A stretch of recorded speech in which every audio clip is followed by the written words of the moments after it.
Welcome, everyone, to the Angriest Man in Orlando.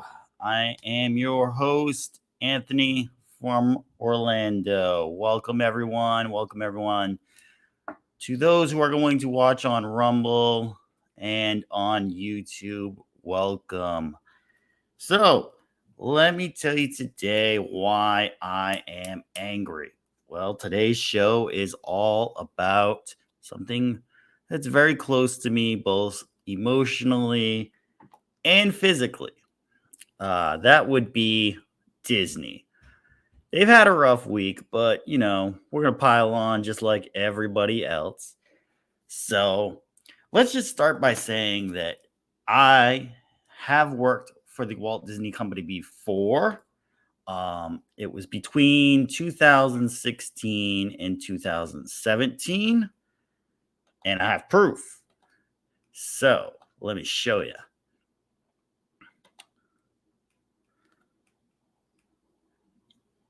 Yes, that's me right there. I worked for the monorail department, was a pilot, and I guess platform cast member was the terminology, but you just basically know that person as the person who lets you know what's going on with where you're going, what times things are open till, informational person who would also assist you on and off the monorail.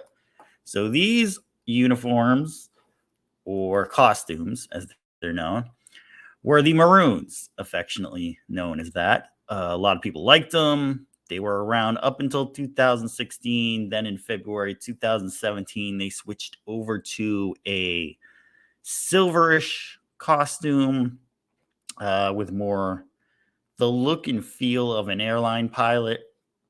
I believe they're still currently in use right now.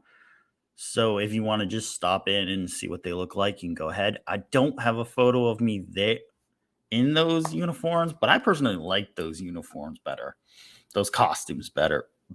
They looked a little more distinguished and were much better and just sort of a better feel for me. Feel they looked a lot better. The hats were a lot better too. It wasn't a simple baseball cap; it was actually a captain's hat, so it was a little bit nicer and a little bit better. So my experience with being there was I saw a lot of stuff that was good and I saw a lot of stuff that was bad. And I even said it at the time that, this company could fall eventually. Took about 7 years to be right, but it looks like Disney is falling. If you've seen the Variety article that everyone is pushing around right now, basically saying that mass media has now finally caught on. Congratulations, mass media, for finally catching on. So I'm going to break it down a little further and I'm going to get a little deeper and I'll give you actually a solution to how to get out of this whole problem. And I'm going to explain why it's a problem. So let's start at the beginning. About 100 years ago, it was a couple of weeks ago that was the anniversary. 1923, Walt Disney and Roy Disney opened the Walt Disney Studios. They started with a character, Oswald the Lucky Rabbit. And through some copyright issues, they lost the character. Walt's on a train heading back from New York on a business trip. Doodle's a little rat-looking creature. Turns out to be a mouse. Names it Mortimer. His wife didn't like the name, thought it was a little too snobbish, so she picks up Mickey. And that's how Mickey Mouse is actually created. Just a simple doodle that he wanted to draw and try to come up with a new idea. And as he says, it all started with a mouse. And 100 years later, we're looking at that. So, 1923 to 2023. As you know, he made a lot of, tough decisions, mortgage his home to even get Snow White and the Seven Dwarfs onto a production. And that was actually the first full length picture that he did that was a completely hand drawn cartoon. So, he was taking a lot of, steps and progressions into becoming a full fledged studio and a full fledged company, and was doing really well. A lot of success. The catalog goes on from there, a lot of great movies. And then you see sort of a little dip in the 70s and 80s. And then midway through the 80s, a CEO named Michael Eisner takes over and brings back hand-drawn cartoons and starts bringing back classic storytelling, taking fables and tales from other societies, other countries, and everything, and really explaining them as they were written. And they say it was a Disney renaissance as the studios picked up, movies started catching on. The Walt Disney World Resort actually started building during that time and growing really, really big from there. A lot of new hotels, a couple parks. Get into the 90s. You have animation greats such as, Aladdin, Beauty and the Beast, The Lion King. It just seemed like they couldn't do anything bad from that. It was really amazing. And so you get into the 2000s and it slowly keeps shaping and forming into different stuff. And Disney actually becomes pretty big and decides to start venturing out and picking up major studios. And in the year 2006, picks up Pixar Studios from Apple. Apple actually started it. Steve Jobs became a board member on Pixar and Disney Studios with that acquisition. And they're doing really well with it. They have some of the biggest hits from there are, Toy Story 2 and 3, Finding Nemo, and so on and so on. So they're on a roll. They're doing really well. They're building. They decide to pick up Marvel in 2009. The success of Iron Man the year before showed that the studios were starting to pick up, and Disney brings them under their umbrella.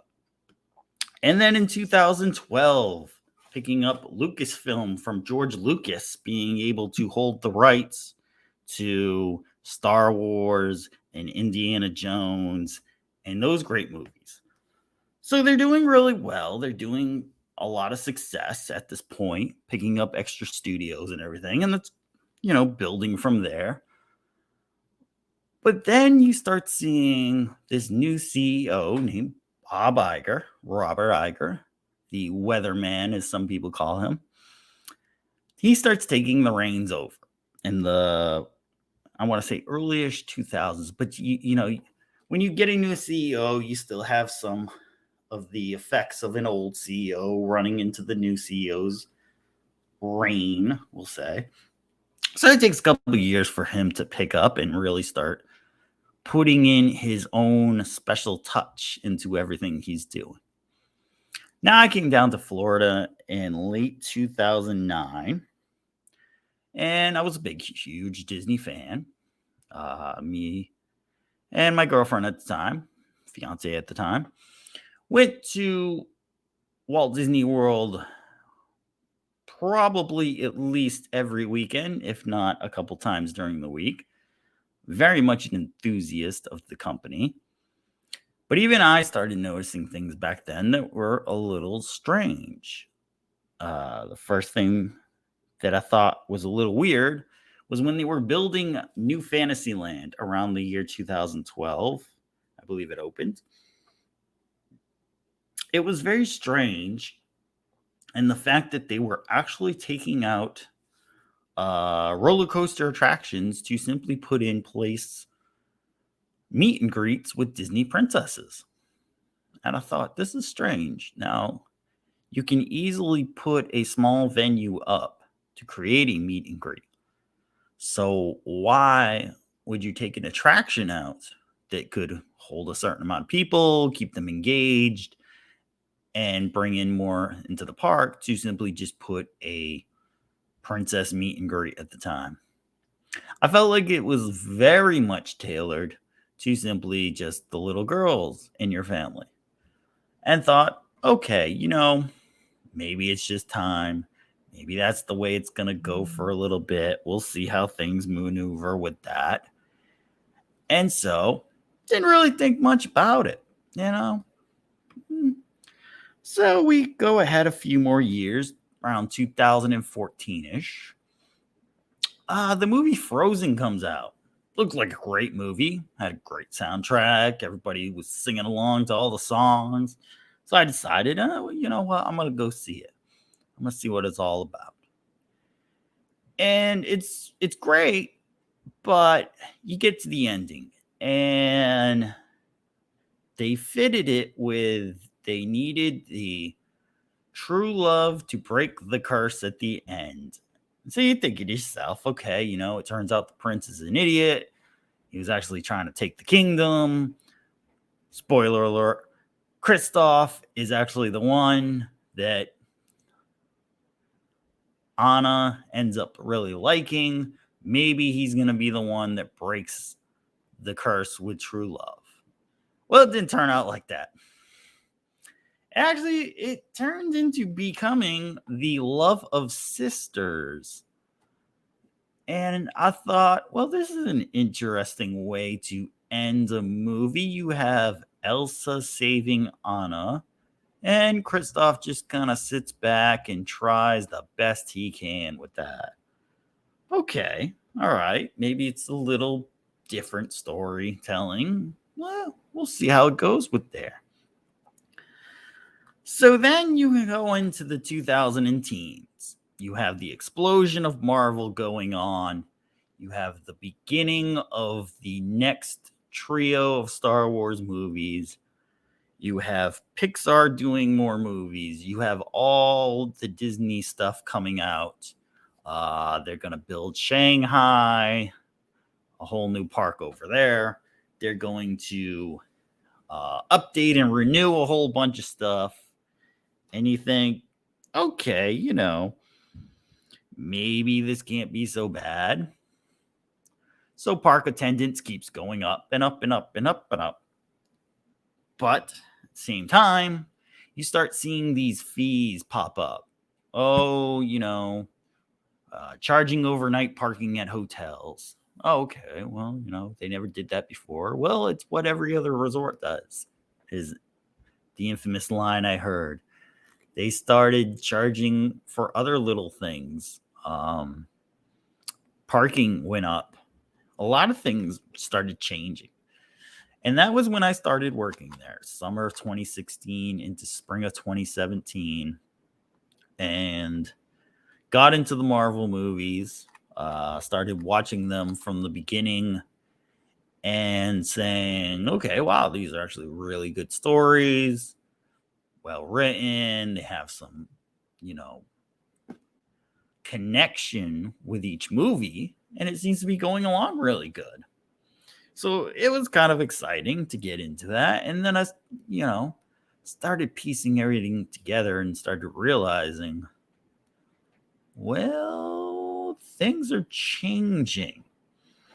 And the movies kind of got a little distorted.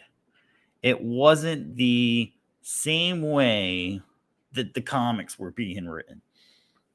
Star Wars movies were taking a new way. It wasn't the traditional story of Skywalker and how that was going to go. It was a whole new, different way of looking at stuff.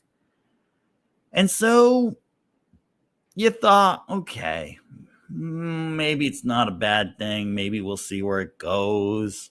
Was excited with the first episode 7. Thought, okay, Rey. Let's see what the journey of Rey is.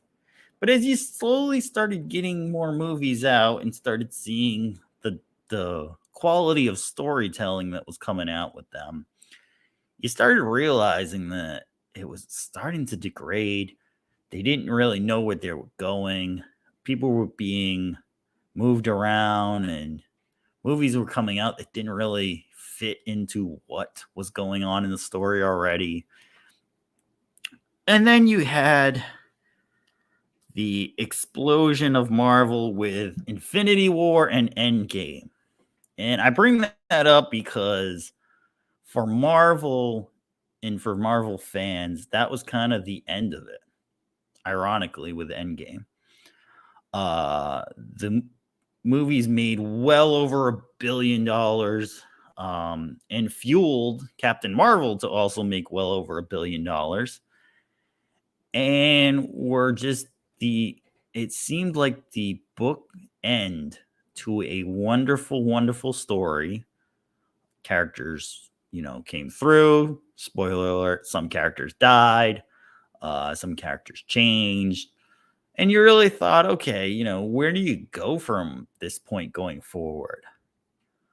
Star Wars ended with you had The Last Jedi that just basically didn't go anywhere. It was basically a space car chase.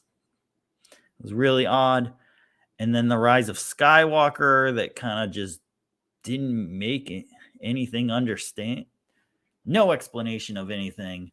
It was really hard to follow what was even going on and who was who in that story. I understand you had some rewrites and you had to do some weird stuff with it, but really was hard to watch. And then we hit 2020, the year that changed everything forever. So everything got stopped. Everything got a pause, as they say. And with Disney, they actually stopped making movies, stopped filming. They were releasing their Disney Plus streaming service. You couldn't go to the parks, so everybody parked themselves in front of their TV and started watching the Disney Plus. Let's see what's on here. They started picking up all kinds of things, adding, Marvel and Star Wars as little subtitles, picking up Fox and then adding The Simpsons in as a subtitle, and adding all these little things. And it was great because, you had nothing to do. You were home, couldn't work, couldn't really go out unless you just didn't care and you went out anyway.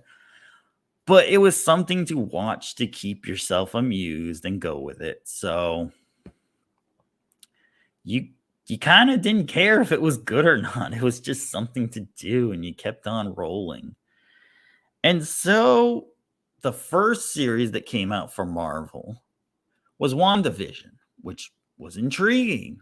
Let's go back in time. Let's see how things were until you get to the end. And then it was just kind of like a big, yeah, one of those. Like, where's it going? What does it mean? How does it fit into everything? It's all just a big lie? What's going on? What am I watching here? Star Wars tried building their cinematic universe, we'll say, to the best of their ability. Mandalorian season 1 came out, looked really good in some spots, and thought, okay, maybe this will work. And then you had the movies when they finally started coming out, just absolutely flopping. So everyone said, let's watch Disney Plus and see where that goes. And it didn't go anywhere. It was just terrible. You've had Falcon and Winter Soldier that was just basically showing you the real world in real time. And for anyone who was going through all that, you kind of wanted to escape. And none of the shows were really taking you to a place that you really wanted to be and you just wanted to escape to. They were basically telling you how to feel about what was really going on around you. And it was absolutely terrible. Then they started with the let's just do live actions of all the cartoons that we did. That'll work. Sadly, it doesn't work. I mean, a lot of these cartoons had fantasy aspects to them, which work a lot better being hand drawn and going into stuff. And to simply just put a live version of it, it just didn't work. It really didn't. And then the worst part of it was instead of taking characters and actually building them up, building their story up, and seeing if people actually like them, you took characters and stories that were already written and you basically just swapped them with whoever you felt like putting in that position. Horrible, horrible idea. Nobody wants what you've always known to be swapped. I mean, it actually does a disgrace to whoever you're swapping into. You're basically telling people that this new version was not good enough to be in their own story and their own creation. So we got to take somebody else and just swap them in. So it's a big slap in the face to a lot of people if you really think about it. And it did a great disservice that, none of these movies ever really took off. You were just basically getting nostalgia fed to people, and some people bought and some people went and thought it was cute, but it was really a disservice to everyone and basically showed the laziness that had come to writing for movies and shows and the entertainment industry and all together. And so you really only saw one good part of Disney, which was still attractions, parks and recs, and they were building extraordinarily new rides. You had Tron opening up, you had Guardians of the Galaxy at Epcot opening up. You had great rides coming on, but the successes of everything else were starting to dwindle. So as long as the parks and everything were making money, you could lose a lot of money on these movies that you were putting out because it would just make up for it. No problem. Don't worry about it. Until you start coming up to where you're losing so much money that you just can't hide it anymore. And that's really where it's coming down to right about now is you have a point where you're going to make a 250 to 300 million dollar movie and you're going to release it and you don't even see yourself making 200 million on it. So you're going to lose probably at least 100 million if not more. And now you have the Disney parks starting to dwindle also. Attendance is not where they want to be. They're actually trying to offer more to annual pass holders, locals to wherever the park is, and discounts for getting into seasonal stuff so that they can try to get the money back in. And sad to say that it's not working at all. The book that came out was MCU, The Reign of MCU. And like I said, the Variety article, there's a lot of people putting this stuff out already. So I'm not going to go deep diving into it. But I think what it shows is that people were getting imported in to Disney who had no idea what they had, no idea how to write the stuff, and no idea what direction they were going into it with it. And it goes all the way up to top leadership, CEO, heads of studios, everybody. It wasn't just one person coming in and thinking, "Oh, I can just rewrite this show and it'll work and then we'll do it this way." No, no, no. This stuff was absolutely green lighted from the top that people were just thinking, well, they're going to love this stuff. It's the way everybody thinks. It's going to be great. It's going to be awesome. Hate to tell you, but your company was built on a family model, traditional family model. And as much as you think that you can introduce new things by simply replacing the old stuff with this new stuff and saying, "Oh my gosh, this is gonna work. People are gonna love it." Hate to tell you this, if you haven't figured it out already, it's not gonna work that way. It's not gonna work that way. And my answer to those people is just take your character and build it as a story and try to make it enjoyable. And maybe people want to watch it.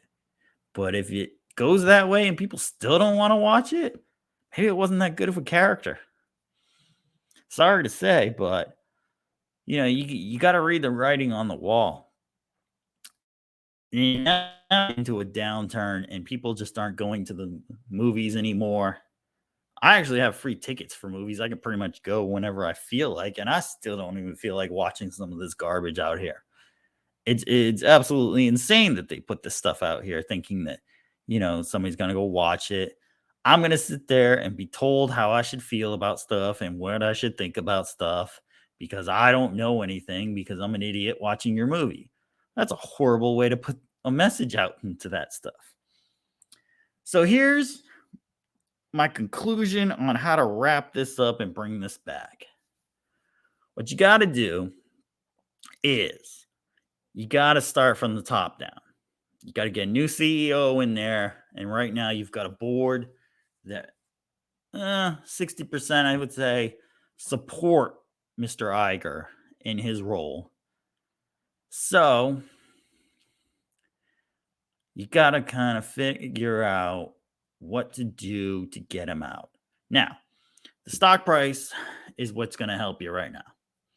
Your stock price was looking at about $150. Maybe it was closer to 200, but I'm going to say $150 mid 2021. It went through 2022, came down to about 120, and now sitting in 2023, you're down around $80.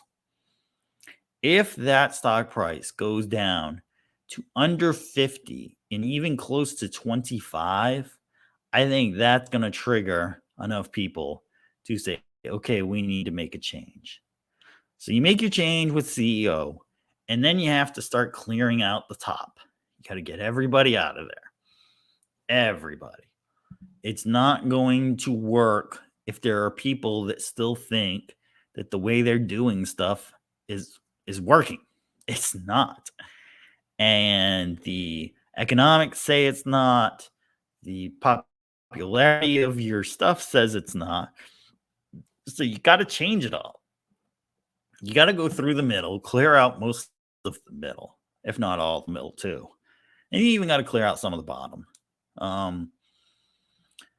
I think a lot of it is you have to go back to a nice, wholesome image. You can't have people walking around with tattoos and piercings and all that stuff hanging out and expect families to want to go there. It just doesn't work like that. Can those people have tattoos and piercings? Sure, you can.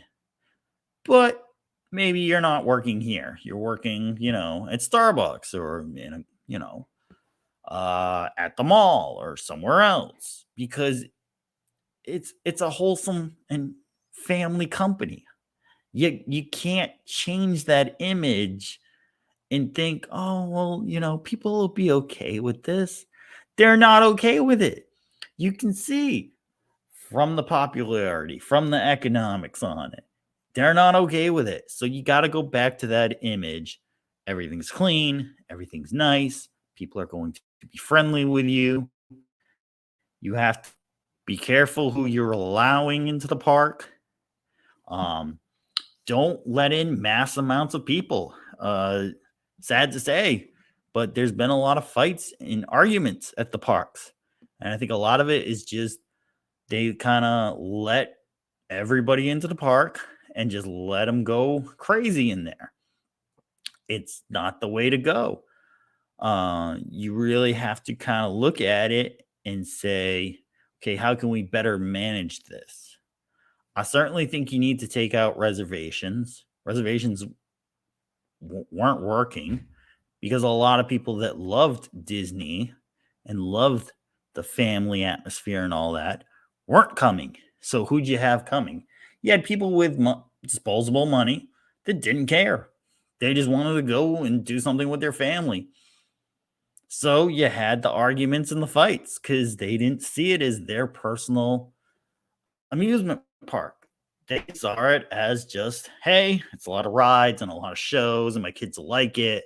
So they'll like me. So I'm a great parent for that. And I think that's part of the problem.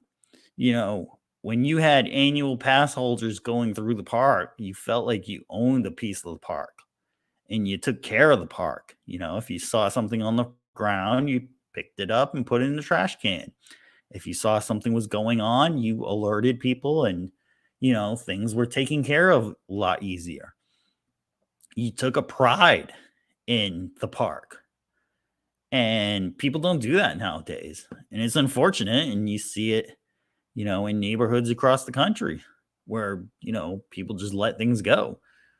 And I think we need to start building that, family and, pride attitude back up again.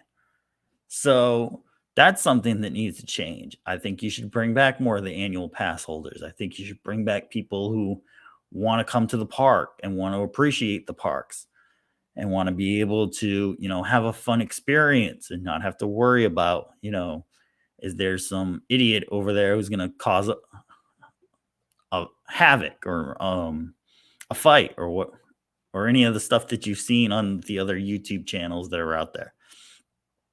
So I think that's part of where Disney can go and kind of bring back the attitude of, you know, we're a family run business and we appreciate everyone who gives your support for the movies we make, your patronage to the parks that we have, your, watching the Disney Plus, Hulu, ESPN, all that.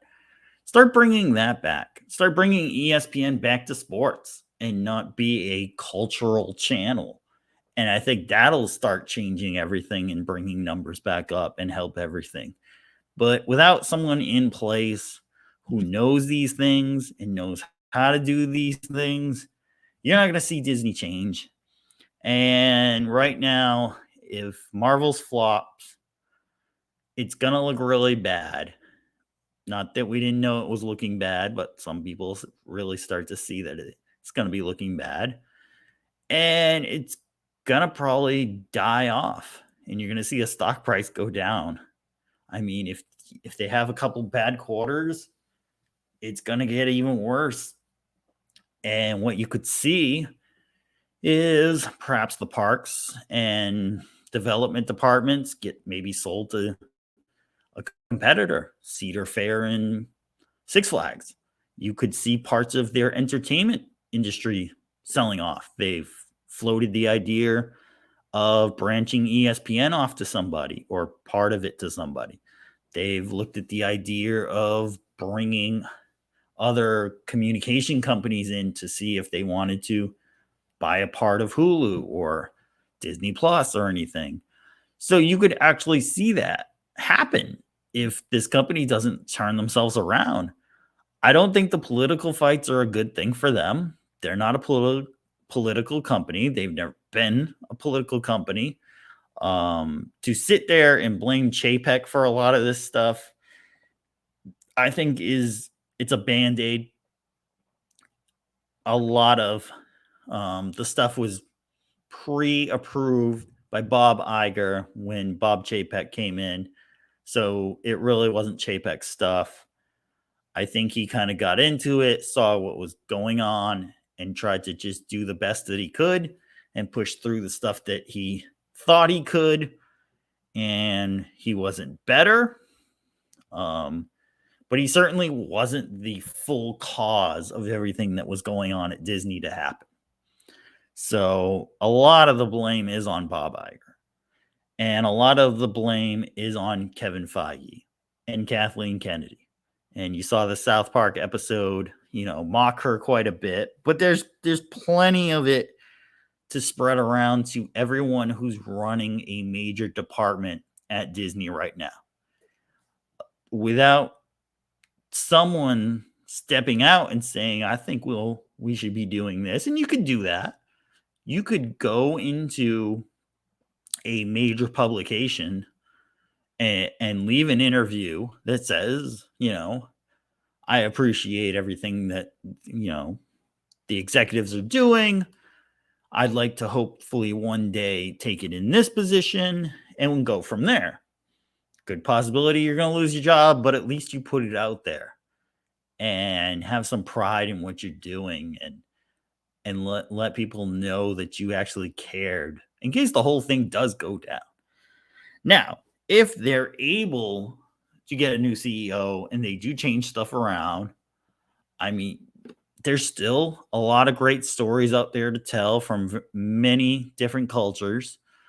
There's still ways to make thrilling, exciting attractions and not just building giant water fountains and saying, that's an attraction. Come see it. It lights up. I mean, I can do that stuff with stuff from Home Depot and Lowe's and do it right in my backyard. I mean, why am I paying, tickets are $150, $200 to go see that?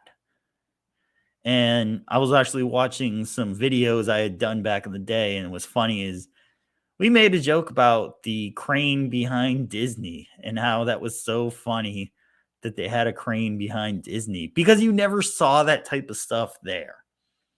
It was really weird to see construction going on. They always tried to hide it or make funny things about it if they had the construction boards up blocking entrances or something. And it seems like now that they're not putting that much effort into it, and it's basically looking like a city where you just see construction everywhere all the time. And you're just supposed to expect it to be there until whenever they get finished with it. And I think that boils down to the pride in your park, pride in the appearance. And it's not there anymore. And so it angers me because I worked there, because I really loved that place. And I'd really hate to see it just go down the way it's going down. I'd really like to see it come back and be a special place again and be a place that families want to come to and see it. And if you're not into that stuff, just it's cool. Go to other stuff. There's plenty of other amusement parks and exciting places that cater to a different atmosphere. If you love roller coasters, Universal has some great roller coasters. SeaWorld's starting to become a roller coaster juggernaut in the Orlando area. There's other great, festivals to go to and everything. So it's not like I'm telling you, oh my God, you're getting kicked out of Disney and you shouldn't be here. No, I'm saying it was built on an idea, and slowly that idea has been dwindling. And that really sucks because a lot of people like that idea. And if you want to do something different, then go do something different. Don't take what was already there, try to morph it into whatever you like because you think everybody else is going to like it. That's a shitty way to do stuff, okay? It's not the way to do it. Build your own ideas, build the backstories to it, do traditional storytelling, and create stuff that people are excited to go to. And then you could charge exuberant amounts of money to get people to go, which even that is just ludicrous. If you take the inflation rate of the opening day of Walt Disney World or even Disneyland, it doesn't even come close to what the numbers are today. It's like 100 and 200 times the price. So don't tell me that, well, it was just inflation rate and that's why you're just paying more. So you got to love it and pay that. No. That's not right. That's not right at all. They got greedy. They didn't put this excitement and pride into it anymore.